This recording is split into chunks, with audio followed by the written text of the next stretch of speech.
Complete game coverage of the Cougars is right here on the KSL Sports Zone.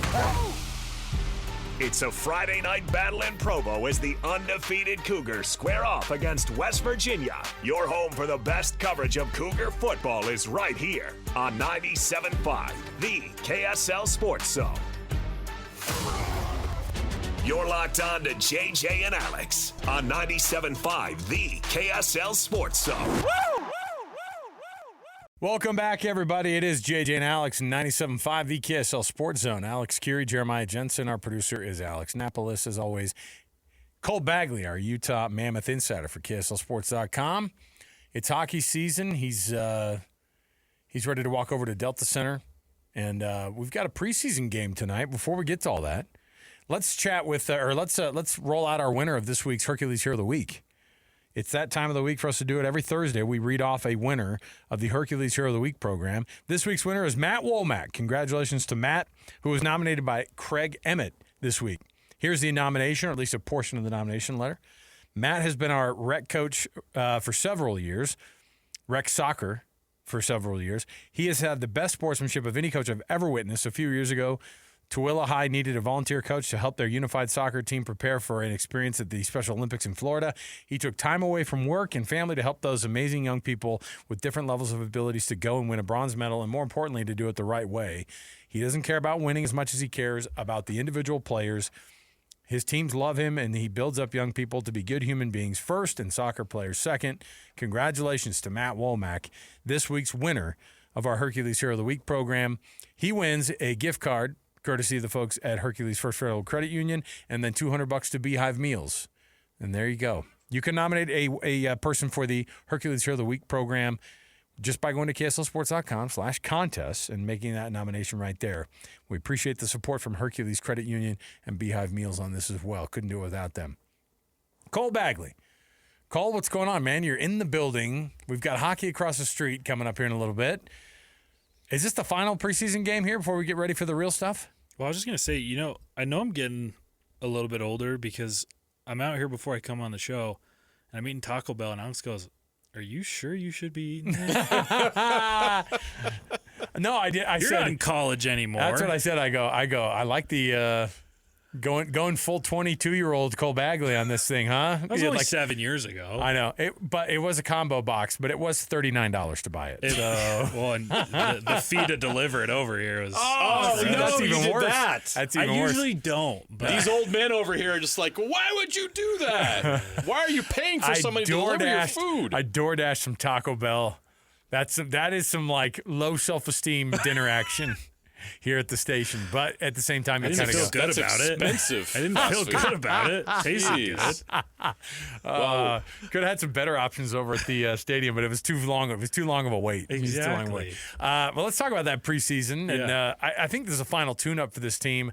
What do they do kind of in these last few? Is it like the NFL where they go, the veterans aren't going to get the sweat on. Let's let them sit and kind of keep cool, and we'll get these young guys. The last efforts to kind of get guys out there and fight for a roster spot. It's kind of different in the NHL. Like, this is actually going to be their best roster that they put on the ice. So they're really warming up to get into it. Yeah, okay. exactly. I mean, most of the cuts have been made. There's still a few to go. But yeah, tonight we're going to see Keller, we're going to see Gunther, we're going to see Peterka, Sergachev. That's one of that's the top power play unit. So yeah, it's a little different than other sports, but I think with hockey, it's all about giving 100% every single game for all 82 games, every single period, and so the culture is a little bit different. Rather than all right, let's give the guys the night off. The regular season starts in a couple days. No, it's go time, and let's figure out exactly how we're going to play, and we're going to start the season right, as early as possible. So it should be a good one tonight. LA is going to be presenting a very close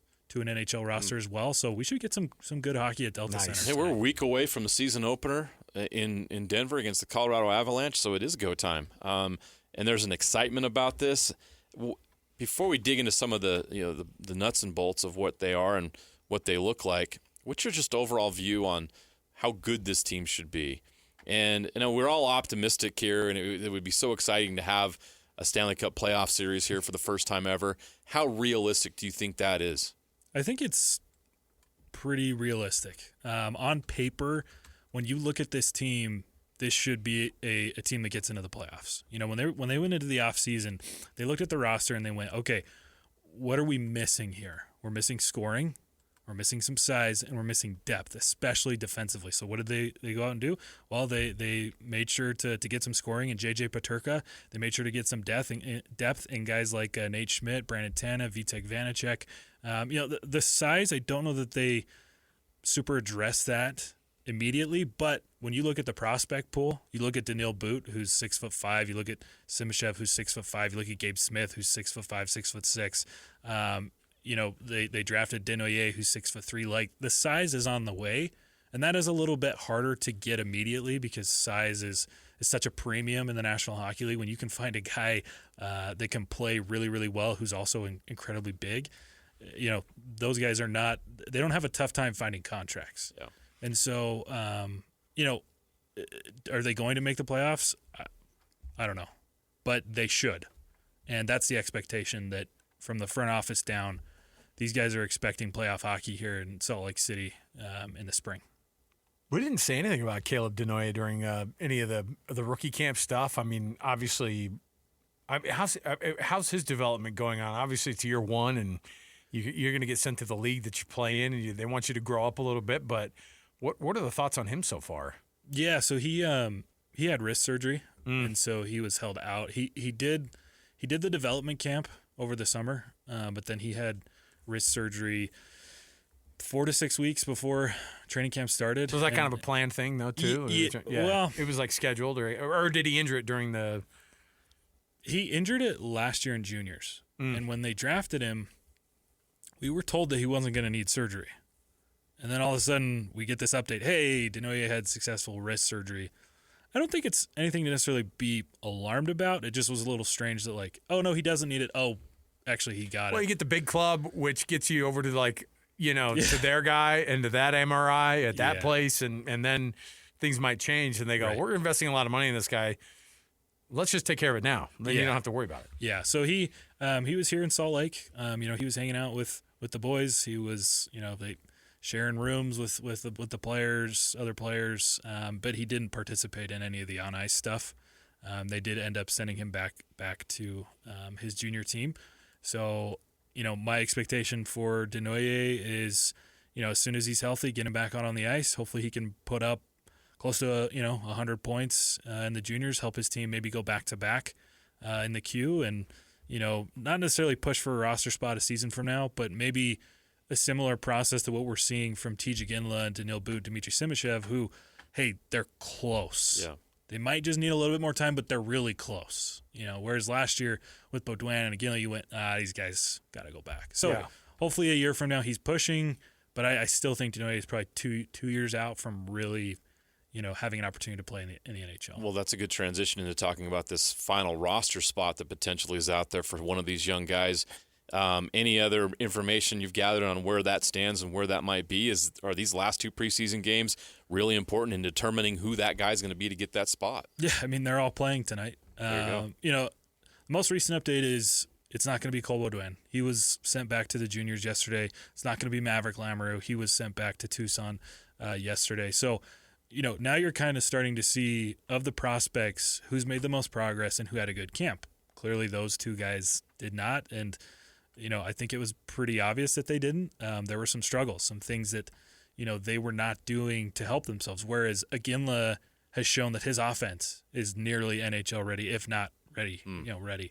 Daniil Boot has made incredible progress in just 2 weeks. You know, this was a guy that all of us were kind of watching the first few days of camp, going, "Ooh, I don't know about this kid. He might have to spend some time, you know, a good amount of time in the AHL." But then he's gotten comfortable. He's gotten acclimated. I mean, this is a kid coming from Russia. Yeah. He's never been here before.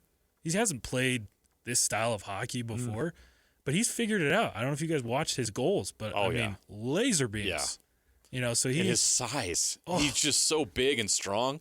And yeah, you're right. The velocity on those shots is phenomenal. If he can reach his potential, he is going to be a top 6 forward in the National Hockey League for a long time. Wow. I mean, he reminds me a lot of Tage Thompson of the Buffalo Sabres, because when you pair skating, speed, hands, with size like that, it's really hard to stop. And so he's exciting. Simashev, I think the thing with Simashev is he hasn't necessarily like wowed anybody, but he's been really good and consistent. That's been the biggest thing for him during camp is, he's not doing anything particularly where you go, oh my gosh, that was amazing. But he's also doing enough where you go, he looks like a National Hockey League player now. So, we'll see who ends up getting a spot. And it looks like there might be more than one because, that there's that Kerfoot injury, but then you also have to have scratches. Yeah. So who's it might be vying for a scratch spot. So I'm not exactly sure how that ends up going because is it really beneficial to have Daniil Boot or Dmitry Simashev as a scratch as opposed to getting minutes? Yeah. I don't know. That's a weird angle. I mean, it's just a weird wrinkle in that, right? It Where is. It's like how to get They these need guys reps developed. in their development for sure, but it would be great for them to be in the regular team. I know. getting That's those what I've reps always too. wanted to do is just get to the NHL and be a healthy scratch. That's a big goal of mine in life. I mean, Liam O'Brien's got a pretty good gig. Yeah, he does. And he'll be the first to tell you that. Yeah. Spicy tuna's like, send me some more spicy tuna. He gets actually. paid the same. All right. So we got to see the pictures today. Yeah. Officially of like the what Delta Center's changes have been. What are the immediate things that fans are going to see as a difference? Like what's the fan experience going to be better with this year already, knowing that there are going to be more seats in there, but raising the floor and all that stuff. But what is it that they're going to walk in and go, oh my goodness, look at this? It's a hockey barn. It's a barn now. Yeah. You don't have the walls that they had in the end zones last year. They referred to them as the waterfalls. Those are gone, and there's 1,100 seats that took their place. Yeah, that's great. Awesome. You go in there this morning, and I was in there a few days ago, and there's still a lot of work to be done. They hadn't really pushed the risers back into where they needed to go yet, and the ice was covered, so you couldn't really get a good sense of what it was like. But today, walking in there, you look around, and it's like, okay, the lower bowl is complete. There's more seats in here. It's going to be loud. And I don't know if you guys could tell from some of the photos and videos I posted, it is steep. You said that, and actually Which is awesome. You told me that yesterday, and I remember thinking, I'm going to look at these pictures and see, and you can definitely look and you go, well, part of the reason is then you can see. There's no to get the non-obstructed view. Yeah. It's to be able to have that look, and all I could look at when I saw those pictures that were above the goalie nets was, well, that actually is nice. You see every bit of the ice here from right there. But I think to achieve it, then the perspective is different from a picture than it is in person. You said that somebody like me could take a tumble off of that. Is that what you're saying? Well, I think it's about as steep as the upper bowl, and I'm sure you guys have been up. It's a steep climb, and something I saw on X is someone quoted one of my pictures or photos or something, and they actually took the ski jump from up in Park City and put it from the top all the way down. It's steep. You get to the top of the bowl and you kind of go, ooh. Yeah, but you know what? Hopefully someone doesn't have too few many beers over but there you know what? and takes a tumble. But you know what? We don't need that. You can see the whole ice, though. That's the price That's you pay. true. Be able to see the whole ice there. So It's a little dangerous, but you can see everything. It's worth the risk. And so it's going to be. I mean, look, it's as much of a preseason game tonight as it for the players as it is for all the fans who get to watch this thing and see how it goes down.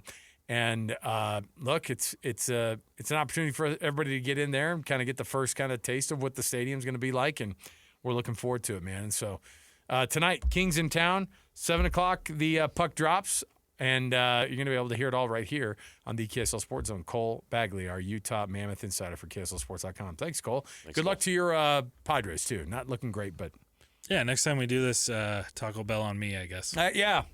Yeah, don't get it delivered. If you can eat that. I can don't know. get a You might need to extra- finance it if you're going to go that route. We'll get a couple extra tacos out of it. Can we and just- afford that here? Is that something that... We're going to GoFundMe for Cole's Taco Bell? What are we going to do? Oh, my gosh. All right. Cole, thanks, man. We appreciate it. Have fun over there tonight. Thanks. We'll take a break. We'll come back. We got more to go. We have our top 10 next. Stay here, 97.5 KSL Sports Zone.